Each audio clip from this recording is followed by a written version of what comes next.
امریکا د تاریخ تر ټولو پرمختللې اټوم بم کارونکې الوتکه B-21 شریډر جوړه او نندارې ته وړاندې کړه. د امریکایي رسنیو د راپور له مخې د دغو الوتکو د یوه بیه تر $750 میلیون پورې رسیږي او د امریکا پوځ د الوتکې جوړېدو ته پوره 10 کاله انتظار کړی ده. د الوتکه متعارفې او نامتعارفې اټومي وسلې وړلې او کارولای شي.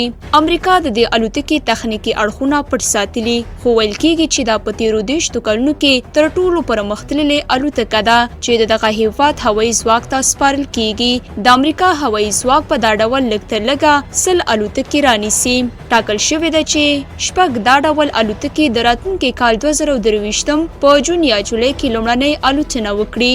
حاضر د ماګرومن کمپنۍ چې د امریکا پوځ الوتکې او نور صنعتي وسایل جوړوي د 8 B-21 شریډر الوتکو پر جوړولو کار کوي.